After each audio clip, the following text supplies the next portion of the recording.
అసలు రాజధాని అనేది లేదు రాజ్యాంగంలో అని చెప్పి అనేది అతనంటే అతను మైతి సీమితం ఉంది, సరిగ్గా ఉందో లేదో, మరి ఎలా మాట్లాడుతున్నారో కూడా నాకు అర్థం కావట్లేదు. మావి గారిని అని చెప్పేసి అన్నమాట ఈ రోజు చెప్పాడు. ఫస్ట్ ఆయన ప్రతిపక్షంగా నాయకుడిగా ఉన్నప్పుడు ఏం చెప్పారంటే, అమరావతి బిల్లు అసెంబ్లీలో పెట్టినప్పుడు ఆయన అధికారంలోకి వచ్చాడు. అధికారంలోకి వచ్చిన తర్వాత ఏం చెప్పాడంటే 3 రాజధానులు కావాలని చెప్పని పెట్టాడు. 3 రాజధానుల మీద పోరాటాలు చేసి ఏదో ఒక విధంగా తీసుకెళ్లాలి ఇక్కడ అని చెప్పేసి ప్రయత్నం చేశాడు.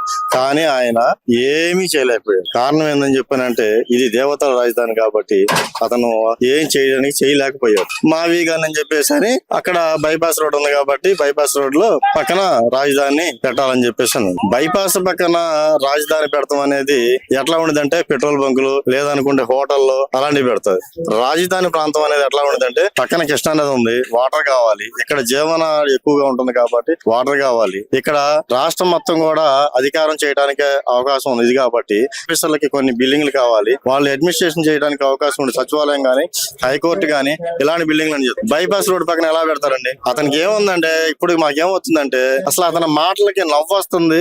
ఏది ఇంత పిచ్చోడిలాగా మాట్లాడుతున్నాడు, ఇతను మతి సీమితం లేకుండా ఎందుకు ఇట్లా మాట్లాడుతున్నాడు ఏందని చెప్పేసి అతను తీసుకున్న మాట ఒక మాట కూడా ఏ స్టాండ్ కూడా నిగ్రహం లేదు. ఎందుకంటే 6 మాటలకు వచ్చినాయి. ఇప్పుడు స్వాగతిస్తున్నా అన్నాడు, తర్వాత హైదరాబాద్ అన్నాడు, తర్వాత 3 అన్నాడు, ఈ రోజు మావిగాని అంటున్నాడు, యూనివర్సిటీ అంటున్నాడు. ఇన్ని మాటలు ఎవరైనా మాట్లాడతారా? ఇది జగన్మోహన్ రెడ్డి గారి అవగాహన లోపం మాత్రమే. ఒక కేర్ ఆఫ్ అడ్రస్ కావాలంటే రాష్ట్రానికి రాజధాని ఫలానా అనేది ఒక అడ్రస్ ఉండాలి. గత 5 సంవత్సరాల్లో రాష్ట్రానికి రాజధాని అడ్రస్ లేదు. ఈ రోజు అమరావతి రాజధాని అని ఒక చట్టబద్ధత వచ్చింది, మనకి అడ్రస్ దొరికింది. అమరావతి ప్రాంతంలో ఒక బౌండరీ లైన్ వేశారు, అది రాజధాని సరిపోతుంది. ఇంకా డెవలప్ చేయాలంటే మచిలీపట్నం ఓటరే ఉంది, ఆ రకంగా డెవలప్ చేసుకోవచ్చు. విజయవాడ అవతల గాని ఇండస్ట్రియల్ పార్క్ ఉంది, మల్లేపల్లి అశోక లైలాండ్ అంటే ఇండస్ట్రియల్ పార్క్ ఉంది. అటువంటి ఇండస్ట్రీ పార్కులు ఎన్నో డెవలప్ చేసి అందరికి ఉద్యోగ ఉపాధి అవకాశాలు కల్పించవచ్చు. పరిపాలన మాత్రం ఒకే చాటు ఉండాలా. 3 రాజధానుల కాన్సెప్ట్ ఎక్కడ ఉందండి? దక్షిణాఫ్రికాలో ఉంది. అట్టర్ ఫెయిల్ నిర్ణయం 3 రాజధానులు ఇది.